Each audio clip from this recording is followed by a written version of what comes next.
Brussel, dat je nu goed kan zien liggen, ondanks het grijs weer, worden maar liefst 104 verschillende talen gesproken. Dat vertel ik natuurlijk niet zomaar. We gaan het vandaag hebben over taal en meertaligheid. Oké, ja, dan snap ik dat je me eventjes over de lappendeken zeg maar, meeneemt. In Amsterdam worden natuurlijk ook heel veel talen gesproken. Ik ben vooral benieuwd hoe het in Brussel gaat met de twee taalrichtingen, Nederlands, Frans, hoe dat naast elkaar bestaat en hoe dat zich gaat ontwikkelen. En of dat dan een voordeel of een nadeel is. In Amsterdam stel ik mij eigenlijk een beetje dezelfde vraag, maar dan over het Engels en over het Nederlands. Ik vraag me af of Amsterdammers over 20 jaar vooral Engels gaan spreken of dat het Nederlands toch zal stand houden. Dat gaan we vandaag uitzoeken. Hoe zien Amsterdam en Brussel eruit over 20 jaar? Margot van Brus en Menko van AT5 gaan op zoek naar de toekomst van elkaars steden. Met bewoners, dromers en bestuurders kijken we wat er zal gebeuren in de stad van de toekomst. Ja, ik kom een keer in Brussel spreken. Ik weet niet of je me verstoor je me als ik Brussel spreek. Dat is een beetje different, dat is van Bloms. Hè? Je parle le français, l'italien et l'espagnol. Pas le néerlandais? Très peu. Italien, français et un peu de néerlandais. Pour trouver un travail, si vous habitez sur Bruxelles, je pense que c'est quand même un atout de parler néerlandais et français. Ouais. En gaat het ook een beetje? Mais moi je parle pas néerlandais. Amsterdam en Brussel zijn zeer diverse steden. Het aantal nationaliteiten ligt in Amsterdam zo rond de 180. In Brussel komen mensen of hun ouders uit 182 verschillende landen. En van Brussel wordt gezegd dat het na Dubai de meest diverse stad ter wereld is. De meeste mensen in Brussel spreken Frans. Ook van nature Frans. De meeste mensen die ik heb gesproken, dat moest ook in het Frans. Maar er is ook een vrij grote Nederlandstalige gemeenschap. En die worden ook actief ondersteund. Hier in Anderlecht bijvoorbeeld zie je hier op de gevel staan gemeenschapscentrum De Rink. En je kan het herkennen aan de N die aan de gevel hangt van Nederland. De grootste niet-Nederlandse bevolkingsgroepen in Amsterdam zijn Marokkanen, Surinamers en Turken. En in Brussel staat de top 3 uit Fransen, Marokkanen en Roemenen. Maar het verschilt nogal per gemeente. Ik ben ondertussen aangekomen in de Indische buurt. Een heel diverse buurt waar naar schatting meer dan 100 talen worden gesproken. Goedemiddag, professor Kuiken. Goedemiddag. Hoe is het gesteld met de meertaligheid van de Amsterdammer? Kunnen de meeste Amsterdammers meertalen of niet? Ja, dat denk ik wel. Ik denk trouwens dat dat niet alleen voor de Amsterdammers geldt, maar voor alle Nederlanders. Er wordt van tijd tot tijd een Europese barometer gelanceerd. En daaruit blijkt dat Nederland een van de landen is waarin de mensen inderdaad heel goed Engels spreken. En vaak ook nog een andere taal, vooral Frans en Duits. En ik denk dat dat in het bijzonder voor de Amsterdammers geldt. Ik spreek 3 talen, Papiament, Nederlands en Spaans. Engels. Ja? Ja. Wanneer gebruikt u Engels? Gewoon dagelijks. Ik heb veel klanten, Afrikanen en dan is de communicatie in het Engels. Alle talen, behalve betalen. Wat mij opvalt in Nederland is hoe vaak, of in Amsterdam, hoe vaker Engelse woorden door het Nederlands worden gehaspeld. Lijkt meer te gebeuren dan in Brussel, waar Frans dan weer veel belangrijker is. Hoe zal dat evolueren en naar de toekomst toe? Denkt u dat er een soort van Engels-Nederlands zal ontstaan? Nou, je merkt wel dat het Engels in opkomst is. We zien dat in het onderwijs bijvoorbeeld, maar ook in het straatbeeld. En ja, er zijn natuurlijk heel veel toeristen ook in Amsterdam. En de winkeliers die willen natuurlijk heel graag dat die toeristen ook hun producten afnemen. Dus het woord uitverkoop kom je bijna al niet meer tegen. Dat is overal sale geworden. En ja, ook hier in de straat daar zie je heel veel Engelstalige teksten. Romania en a little bit Italiaan. Wel, dit buurt hier is een multiculturele buurt, dus je moet met alle talen kunnen meegaan. Denkt u dat er zoiets zal komen, dat een object, een vertaalmachine, een Google Translate die geavanceerd is, dat ik meteen de Indiërs naast mij zal verstaan?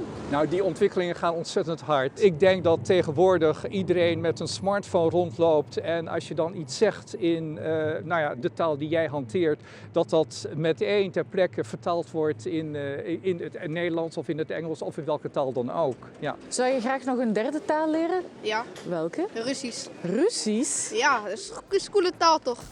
Kinderen die onder normale omstandigheden opgroeien, die kunnen heel goed van geboorte af aan meertalig worden. Ik denk dat dat ook een belangrijk voordeel is hier. En ja, verder ligt natuurlijk een hele belangrijke rol voor het onderwijs. Amsterdam is als niet-Engelstalige stad de plek waar de meeste studies in het Engels worden aangeboden. Van de bachelors zijn 20% Engelstalig en voor de masters is dat zelfs voor 70% het geval. Lagere scholen zijn Nederlandstalig, al zijn er ook scholen waarin het Engels onderwijs wordt gegeven. In Brussel is er ook Engels in het hoger onderwijs, maar over het algemeen is er Nederlandstalig of Franstalig onderwijs op de basisscholen. Opvallend genoeg groeit het Nederlandstalig onderwijs ook bij leerlingen die thuis geen Nederlands spreken. De meeste van onze kinderen, we zijn natuurlijk een opstartende school, maar de meeste van onze kinderen spreken de facto al meerdere talen, waarvan Nederlands eigenlijk bijna niet aanwezig is. Dus de meesten spreken hun moedertaal, aanvullend het Frans. Welke talen spreekt u eigenlijk zelf allemaal? Het Nederlands, het Marokkaans, Engels en een beetje Frans. Ja, dus u bent een multitalent op taalgebied. Ja, een beetje. Waarom heeft u gekozen voor een Nederlandstalige school? Want misschien was Frans makkelijker geweest. We hebben een beetje onderzoek gedaan naar het onderwijs hier in Brussel. En het niveau van Nederlandstalig onderwijs ligt net iets hoger. En ook naar de toekomst toe zou ik toch meer met hem met school bezig zijn dan de papa. Ik zou vaker bij hem zeg maar zijn. Dus vandaar dat ook. En ik spreek het Nederlands beter dan dat ik het Frans spreek. In principe zijn het gewoon allemaal scholen en leren die kinderen eigenlijk allemaal hetzelfde. Alleen is de inrichting van het Nederlandstalig onderwijs gebeurd door de Vlaamse overheid. De inrichting van het Franstalig onderwijs gebeurt door de Franstalige overheid. Dat levert in de praktijk dan ook andere situaties op, denk ik. Als je anders gefinancierd wordt, zijn er misschien ook andere regels. Goh, er zijn een aantal andere regels, er zijn een aantal andere zaken die gebeuren, maar uiteindelijk is het zo dat we er moeten voor zorgen dat die kinderen allemaal ergens geraken. En dat is wel superbelangrijk. Denkt u dan dat het een voordeel is dat er in Brussel zeg maar, verschillende talen eigenlijk gangbaar zijn? Hij zal misschien nu in de eerste jaren misschien een kleine achterstand hebben in vergelijking met iemand die alleen maar Nederlands spreekt. Maar na een paar jaar spreekt hij meerdere talen. En dan zal het ook niet moeilijker voor hem zijn om andere talen te leren. En we hopen dat het voor hem niet alleen maar blijft bij het Nederlands en het Marokkaans. Maar ook het Frans, het Engels. Kijken wat nog meer andere talen. Als het aan u ligt, wat moet hij worden? Hij zegt zelf dat hij ingenieur wil worden van het wegdek, zodat hij wegen wil maken.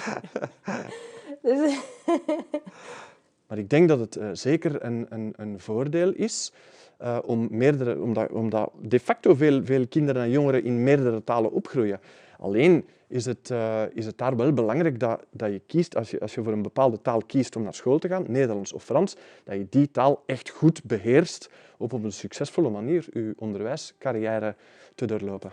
Dus als je van veel talen een beetje kent, dan bestaat de kans erin dat je zerotalig wordt. Problemen met het beheersen van de dominante taal zijn in beide steden een fenomeen. In Amsterdam is 16% van de inwoners laaggeletterd. In België zijn wel cijfers van Vlaanderen bekend, daar ligt dat op 15%. In Brussel is het vermoedelijk nog hoger. De grootste groep nieuwkomers in Amsterdam zijn expats, hoogopgeleide migranten uit bijvoorbeeld India, Groot-Brittannië en Amerika. Maar hoe gaan zij om met het Nederlands? I'd like to welcome you to my neighborhood. Not bad, hey? No, very, very nice neighborhood here, Yeah. Amsterdam South. Yeah. How long have you been living here? We moved here 5 years ago, actually. Yeah. In each place we've lived, like definitely having a little bit of the language really opens up doors. Having met people and have made friends before we moved here was a huge advantage. And whilst that involved introducing us to things and inviting us to things, it also requires a bit of effort on our part to maintain those relationships. And part of that effort is definitely learning the language, for sure. Have you had some comments sometimes of people are saying, oh no, you have to pronounce it this way or that way? Do you mind? Or? Always. Yeah. But that's okay, you know. I mean, everyone wants you to do it properly. I have a funny story with our neighbour here. He's been living in the area forever, and not long after we moved in, we're sort of heading out for a ride, and I think he'd said something like, oh, how's your Dutch going? And my husband's like, oh, you know, you guys speak such good English. It's so difficult for us to learn. And then, he's like, yeah, don't try to flatter me just to cover up for your laziness, you know? And I thought it was funny, but it's true. Yeah, it's true. Even just some basics. Honestly, it really changed things for us in restaurants and cafes, 100%. Because when you're new and we're a little bit being English, well, actually Australian, but it's a little bit reserved in that regard, you know. And then, oh, yeah, goedemorgen, mag ik, it's just, yeah, it really has made a huge difference. And then the turnaround with the staff. Do you have some kind of local expression that you really love that you would like to share? I love the, I hope I get this right.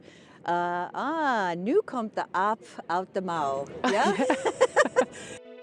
Hoe moet de politieke toekomst er nu uitzien met de uitdagingen van de talen in beide steden? In Brussel spreek ik erover met de minister van Meertaligheid, Sven Gatz. We staan hier op een prachtige plek met een muur waar in allerlei talen een boodschap staat. Het is een mooi symbool voor Brussel als stad, denk ik. Ja, Brussel is eigenlijk een beetje een toren van Babel. Hè. Is van oorsprong een Nederlandstalige stad, hè, maar helemaal verfranst, of toch grotendeels. En dan vooral de laatste 20 jaar internationaler geworden als Europese hoofdstad.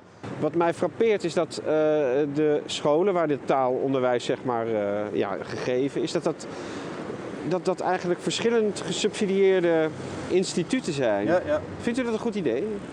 Dat is historisch zo gegroeid natuurlijk. Hè.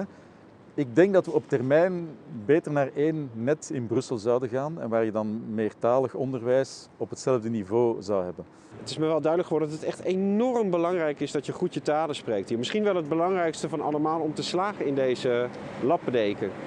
Ja, de economie of de cijfers van de arbeidsmarkt bewijzen dat ook. Hè. Er wordt steeds meer tweetalige en maar zelfs drietalige mensen op de arbeidsmarkt gevraagd. En omgekeerd, als je maar één taal spreekt, ja, dan heb je toch wel een vrij grote kans om in de werkloosheid terecht te komen. Het is niet 1 op 1, maar de spiegel is toch wel heel sterk. De droom is, heb ik eigenlijk al daarnet een beetje verteld, hè, dat er meertalige scholen zijn, enkel meertalige scholen, waar je op een goede manier Frans, Nederlands en Engels leert en waar thuistalen ook kunnen gebruikt worden om tot die talen te komen. De nachtmerrie is natuurlijk dat mensen mekaars talen minder zouden gaan spreken, om welke reden dan ook. Hè. Er kunnen altijd politieke elementen rond zijn. En een andere nachtmerrie voor mij kan ook wel zijn dat er heel veel Engels gesproken wordt en ook nog wel een heleboel Frans en dat het Nederlands helemaal verdwenen is. Maar Brussel blijft dicht bij Vlaanderen liggen. Die economieën zijn zo verstrengeld dat Nederlands is hier nodig om zaken te kunnen doen en om vooruit te gaan. Dus ik geloof toch meer in de droom dan in de nachtmerrie. Ja. In Amsterdam kijk ik naar de toekomst met Mark van Oostendorp. Die is verbonden aan het Meertens Taalinstituut. Maar omdat hij in quarantaine zit, doen we het vanuit de studio. Hoe zorgen we ervoor dat iedereen mee kan? En hoe kan het onderwijs hier die rol nog beter gaan spelen in de toekomst? Ja, dat is een heel belangrijk punt. Ja, dat is veel belangrijker eigenlijk dan het Engels. Of nog sterker nog, als het Engels een schadelijke rol heeft, denk ik op dit moment, is het niet het wegdrukken van het Nederlands, maar het wegdrukken van al die andere talen. Mm-hmm. Dus dat we steeds meer een tweetalig land worden, waarin dus we Nederlands spreken onder elkaar en dan Engels met de rest van de wereld. Ik denk dat daar juist de eerste stap is om die kinderen, inderdaad, die kinderen die zoveel talen spreken, trotser te maken op die talen. Mijn favoriete voorbeeld is, stel je gaat met vakantie, ja, de goede oude tijd toen je nog met vakantie ging. Je komt ergens in het buitenland iemand tegen die je niet kent. En omdat je die persoon niet kent, praat je dus Engels met die persoon. Totdat je er opeens achter komt dat die persoon gewoon, zoals ze dat dan ook noemen, gewoon Nederlands kan praten. En dan iedereen, ook jongeren, ik leg dat regelmatig voor mensen, iedereen herkent dan dat je dan een soort gevoel hebt van schaamte. Dat je eigenlijk iets raars hebt gedaan door met een andere Nederlander Engels te praten. Dat voelt nog steeds eigenlijk als iets raars. En ik denk, zolang dat zo is het Nederlands helemaal niet in gevaar. We staan hier in Sint-Joost-de-Nodemenko. Dat is de meest diverse gemeente van Brussel. En de meest ver winderige, daarbuiten. denk ik. En zeker ook de meest winderige. Het is een beetje een stormachtige dag vandaag. Wat zijn jouw impressies over de meertaligheid van Brussel geweest? Ja, heel veel impressies gehad. Ten eerste, Brussel is een enorm diverse stad. In elk stadsdeel zie je zo ontzettend veel culturen, mensen door elkaar lopen. En dat geeft meteen dus het voordeel en het nadeel aan. Ik denk dat Brussel een toekomst tegemoet gaat waarin als het echt inzet op meertaligheid, dat het een enorm voordeel kan zijn. Dat het echt een soort van laboratorium kan zijn voor hoe het zou moeten in de wereld. Maar als dat niet gebeurt, dat je echt het risico gaat lopen dat mensen heel erg langs elkaar heen gaan leven. Ik moet zeggen dat Amsterdam eigenlijk veel diverser is dan ik dacht. Mensen spreken natuurlijk Nederlands en vaak ook Engels, maar ook nog heel veel andere talen. Dat had ik een beetje onderschat, dus dat vond ik wel een leuke ontdekking. Ik denk dat het Engels nog wel verder zal oprukken, maar het Nederlands zeker wel zal stand houden. En het grote verschil met Brussel is dat jullie natuurlijk het Nederlands hebben als grote voertaal. Dus iedereen blijft wel goed in contact met elkaar. En dat is een groot voordeel voor Amsterdam, denk ik. Ja, ik denk hoe dan ook dat deze aflevering een pleidooi is voor echt het goed leren van je talen.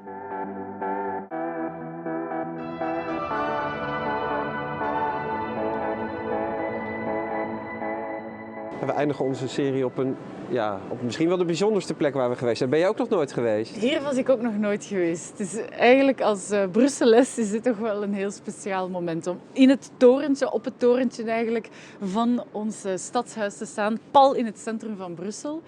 Wat vond je ervan, Menko? Ons groot avontuur in Brussel en Amsterdam. Ja, ik vond het heel erg bijzonder om te doen. 2 steden die totaal verschillend zijn en toch dezelfde uitdagingen hebben. Ja. Amsterdam, wat soms een voorbeeld is voor Brussel, dat merk je echt wel. En dat mensen hier daar ook wel eens over denken. En Brussel dat misschien ook wat meer balans heeft, wat Amsterdam een beetje kwijt is. Ik denk dat het belangrijkste eigenlijk is dat de 2 steden hun balans terugvinden. Of in het geval van Brussel dan op sommige vlakken vooral die balans probeert te behouden. En als dat lukt over 20 jaar, dan denk ik dat wij zeer gelukkige stadsbewoners zijn. Ja, en de steden zijn in hun eigen manier zijn ze fantastisch om in te wonen, denk ik. Ik denk dat Amsterdammers en Brusselaars trots mogen zijn. Dus, dat zijn ze ook wel, denk ik. Zullen we het over 20 jaar nog eens een keer doen? Eens kijken hoe het dan is geworden? Met alle plezier.